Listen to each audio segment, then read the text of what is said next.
Welcome back to Legitimate Targets, everybody. We're going to get this episode out right after we record it because of the breaking news in Iran today. Joining me is Professor Syed Mohammed Marandi. He is an expert Iranian American geopolitical analyst. He's a professor of English literature and Orientalism at the University of Tehran, and I'm very honored to be joined by him today, given his busy schedule. So, Professor, thank you so much for being here. What are your initial thoughts to this large-scale, unprovoked attack by Israel that took place over last night? Thank you very much for inviting me. Contrary to what many think, the Iranians were expecting an attack, and air defenses, it seems, did work pretty well. I think some senior Iranian officials didn't think that the Israeli regime would cross the ultimate red line by assassinating and murdering senior government officials and military officials in these strikes, and that led to losses. But it seems that the Israeli regime wants escalation. Obviously, this is something that Netanyahu needs more than anyone else. It is not in the interest of the regime itself. It is already overextended. It is carrying out Holocaust in Gaza. It is its economy is in ruins. It's despised across the world, as I've noticed in my travels abroad to different countries, China, Russia, regional countries, Latin American countries, the places that I've been to over the last year and a half or so. We've seen, based upon what colleagues in these different countries say, how people have turned against the regime and how they despise the regime now. I think it's clear that the Iranians will be striking back very swiftly. Probably, I would guess, within the next few hours. It could be a bit more than that, but there will be a very heavy strike, and I would guess that this will last more than a day or two. And the Iranians are preparing for wave after wave of attack, missile and drone attacks. The only question that I think is it has to be that the only remaining question, or the big question, is whether the United States wants to enter the conflict. If that happens, then it's quite clear that those regimes in the Persian Gulf that host American bases will be complicit. And the demand of Iranians would be to deal with those regimes. And that would mean the end of these oil and gas-rich family dictatorships, and the global market will explode. The price of oil, the price of gas, and I think that will very swiftly bring down the global economy into a situation far worse than the Great Depression of the early 20th century. Just a couple of other things that come to mind, and that is that a significant number of civilians were murdered. Civilian targets were attacked. And it's very interesting that the French are supporting the attack. They seem to be, in the language that they're using seems to indicate that they support the attack on Iran. And the head of the IAEA, he is also refusing to condemn this attack on Iranian civilians, civilian infrastructure, and the nuclear program. So that basically shows how international institutions based in the West, how compromised they are, how discredited they are, how useless they are. And it shows the degree to which Western governments lack any sense of morality. Of course, after Gaza, I think that's of no surprise to anyone. And I want to reiterate my condolences because it wasn't just military leaders and scientists that were targeted. As you said, there's horrifying images of children and other innocent civilians who were murdered in this attack. Right before you joined me here, there was a new article in the Jerusalem Post which indicated from Israeli sources that the United States had no intention of ever making good on a new JCPOA, a new Iran deal, and that this was all a ruse. And Israel was actually worried by Trump's statements last night that he had given up that ruse by signifying that a Israeli attack was possible very soon. Do you think that the information that the U.S. was in on the game, is enough to justify a response against U.S. assets in the region? I don't know how the Iranians will respond to the United States at this stage. What is clear is that there will be a direct response to the Israeli regime. But the Iranians have many options. If the United States gets directly involved, then there's no doubt that the Iranians will strike American bases, and not just American bases, but American assets across the region. They'll drive the Americans out of the region. The Iranians have made that decision, but how far they see the role of the United States, or how much they see the role of the United States, and what sort of response uh, the U.S. should have as a result right now, that I don't know. That's something that I'm sure they're deciding on. But in general, if I was living in Qatar or the Emirates or Bahrain, uh, or one of these other family dictatorships, I would think about leaving very swiftly, because if the United States joins the fight, the Persian Gulf is not very wide, and the Iranians control one side of it. And Iran, the underground bases that are designed to strike out at the Israeli regime are one thing. The bases in the Persian Gulf, or that are focused on the Persian Gulf, are another thing altogether. And they have, it's very easy for them to destroy everything on the other side of the Persian Gulf. It will be very if Iran feels that any of those regimes, or collectively those regimes, are complicit in any aggression against Iran, I think it's very clear that they will be swept away very quickly. So I don't know what will happen. Hopefully, Trump will be more sane than usual. But if he does happen to be insane enough to enter the fray, then I think those regimes are finished.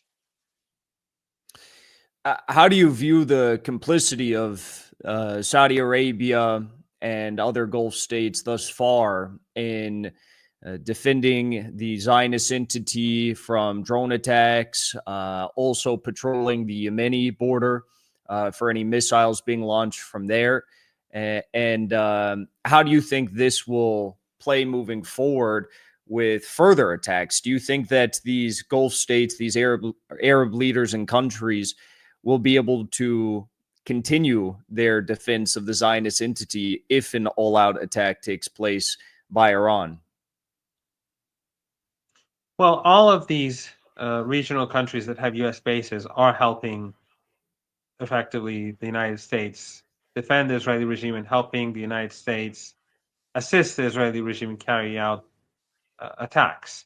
The bases in Turkey, the bases in the Emirates, the bases in Qatar, and in Bahrain in particular, these are uh, very important. And of course, Jordan allows Americans, British, the Israelis to use their airspace to down Iranian missiles and drones. So the complicity is almost universal. These, even though some like Qatar pretend that they support the Palestinian cause, but in reality they are Mm-hmm. proxies of the United States. They are client regimes. And Turkey, unfortunately, under Erdogan, it is no different. Erdogan not only do the U.S. bases in Turkey function as a protective shield for the Israeli regime, but also we know that he transports oil to Netanyahu. He does trade. He compensates for the lost trade from the Red Sea, and he has diplomatic relations. So all of the countries are complicit in one way or another. Some are weak, like the Iraqi government. They are still sanctioned, and their finances are controlled by the United States. But still, the complicity is more or less universal, except for Yemen, of course. Mm-hmm. Mm-hmm. Is there any word on the state of the nuclear sites that were hit? Is there any updates about radiation readings and levels, or damage that may have been done to these deep underground centrifuges, for example? As far as I know, there's been no damage to the key installations underground, and the Israelis don't have that capability. Some of the structures on the ground have been damaged or destroyed, but they are not of great significance. But as we speak, the government is checking to see if there are any radiation leaks or any problems. Apparently, no one has been killed. Again, as I said early on, the contrary to the myths that are being spread by the Western media on behalf of the Israeli regime or to support the Israeli regime, a lot of the missiles were downed, and from my understanding, the majority of the missiles were down. And the Mm-hmm. warheads are not exceptionally large because they are fired from fighter jets, and they're launched from 100 kilometers away from the Iranian border. So they consume a lot of fuel, and therefore the warheads are not that big. I heard something like 140, 150 kilos per warhead. So the damage that's created is not enormous. And some of the radar installations and others that they hit, most of them are easily replaceable. It's not as if they've struck anything very sensitive or key that cannot be replaced or that's very expensive. So the real damage is the fact that they targeted civilians and they targeted government officials and their families, Mm-hmm. their children, their spouse. It's we've had families wiped out simply because they're neighbors of someone, or simply because they missed, or simply because they were related to someone. But of course, Mm-hmm. in the West, that really is not doesn't matter. We've seen that in Gaza. We saw that in the genocidal strikes in Lebanon. I was in Lebanon when they were bombing Beirut, and I recall how Western journalists in Beirut who had local fixers and local drivers and local producers.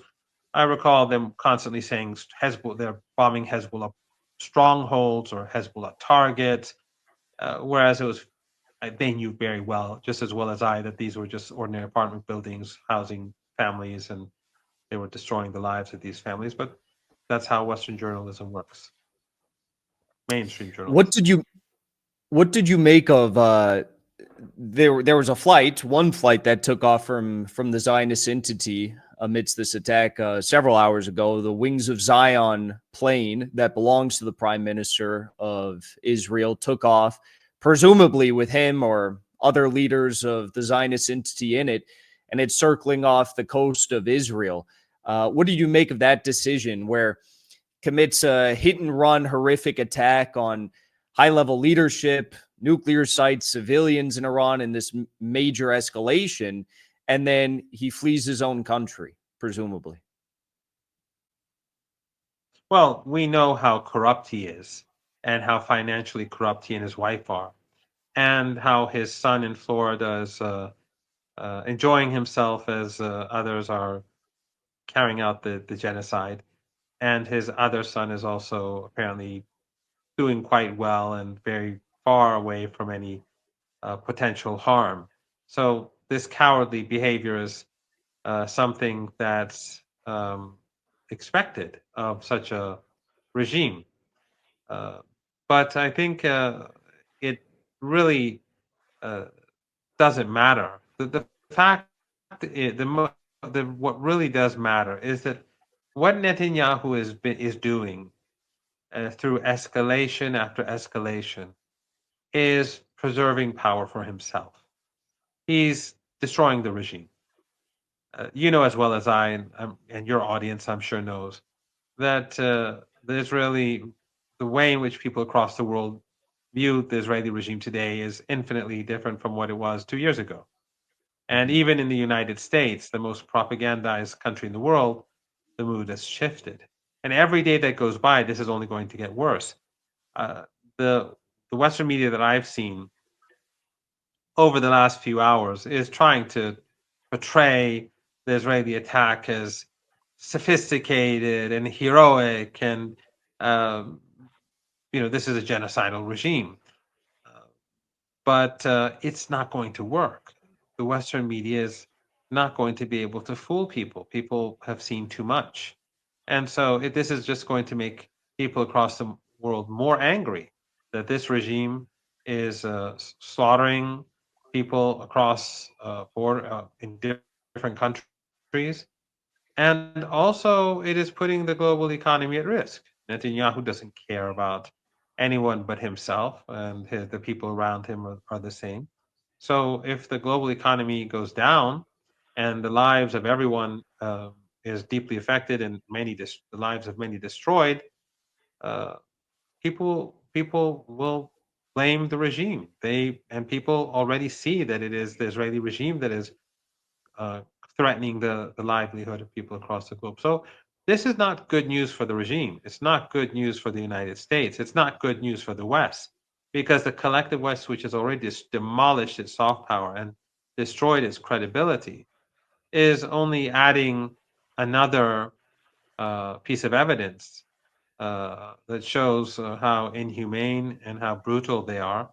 But also, when the Iranian response comes, and the Iranian response can be wave after wave after wave.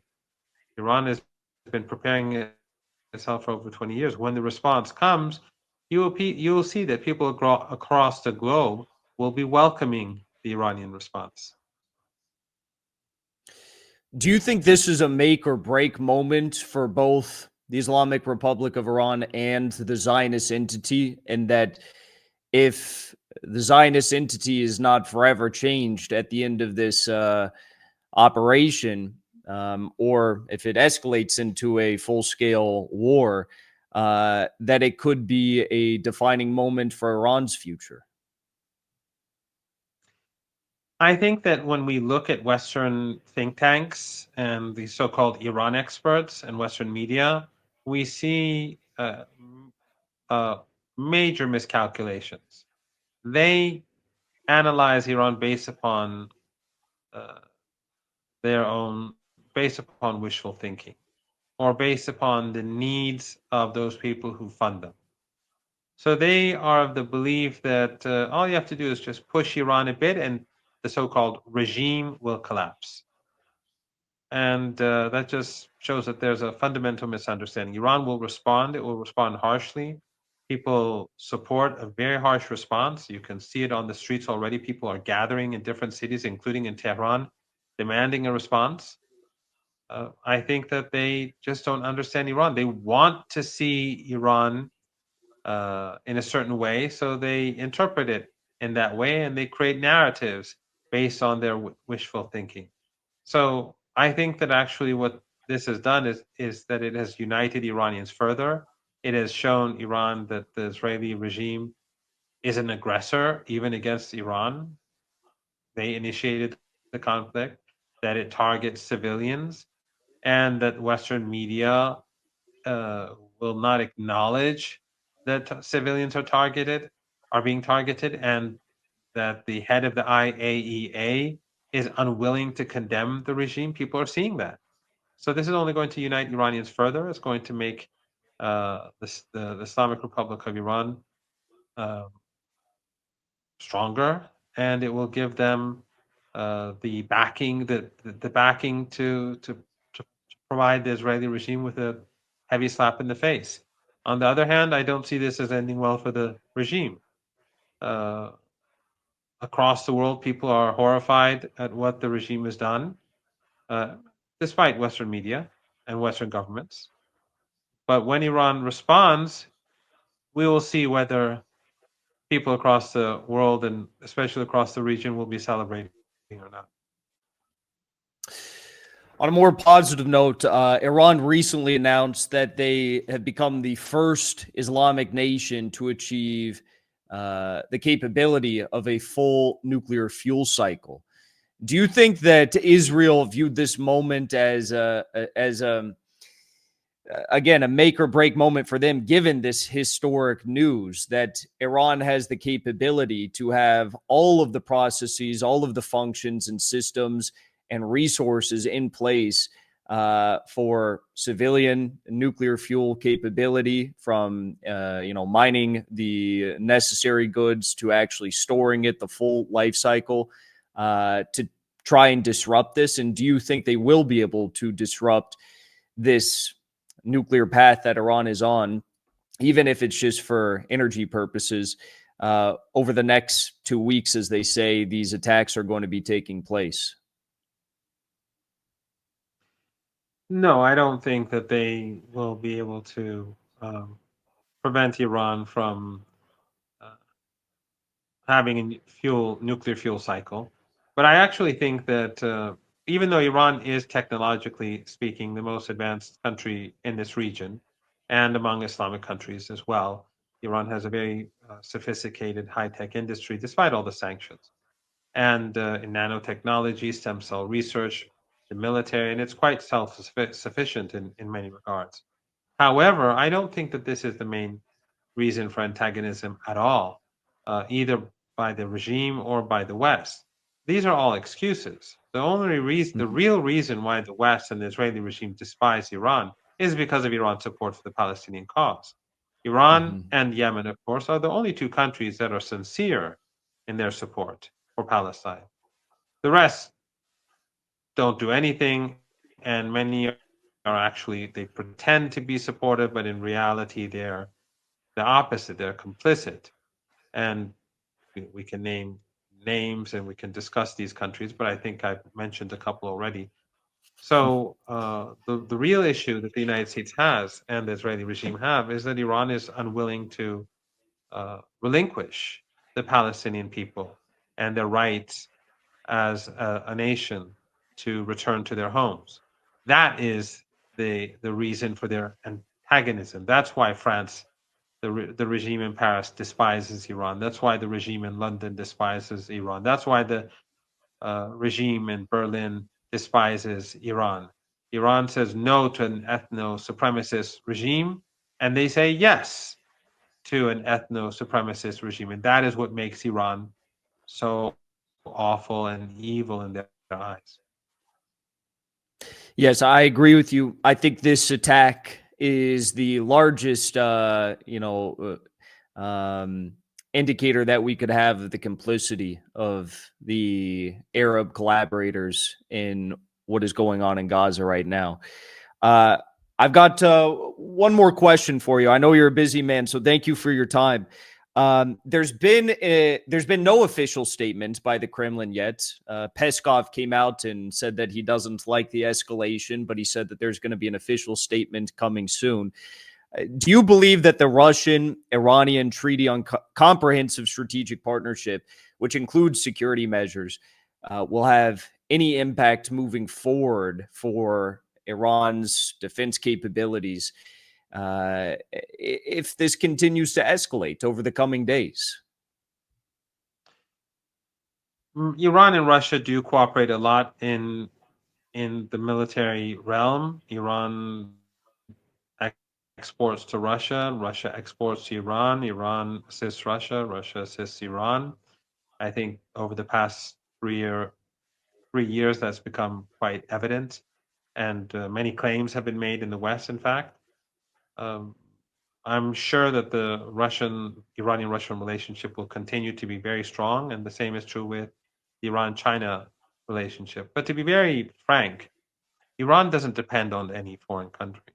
Iran is a fiercely independent country. It's not like any of the other countries in this region. It's very the revolution was very much about dignity, honor, independence, decisions being made in Tehran, and um, and it's very much, I think, influenced by uh, the culture, the religious culture, the story of Karbala, the grandson of the prophet, the son-in-law of the prophet, and the themes of social justice and standing up against oppression and despots and so on. These come from that religious tradition, and so I think the Iranians feel that they will be able to manage the Israeli regime and the United States in case of aggression, but they will continue to have excellent relations with Russia. The relationship with Russia is very good. With China, it's very good, and with many countries across the global South, the relationship is excellent. So with BRICS nations, Iran has excellent relations, and I think as we move forward, the the West is going to become increasingly weak and isolated, and Iran's hand will grow stronger. Well, Professor Marandi, thank you so much for joining me today. I just got to say that the majority of Americans now, as you know, do not stand with Israel, and that's incredible and historic. And many, many more each and every day are standing with you, and I stand with Iran and your people. And I look forward to celebrating the Iranian responses and victory very soon. So please stay safe, and thank you for your time. Thank you very much. We're uh, standing our ground, and I hope that in future we'll see better days for everyone. And thank you very much for your moral support. Thank you.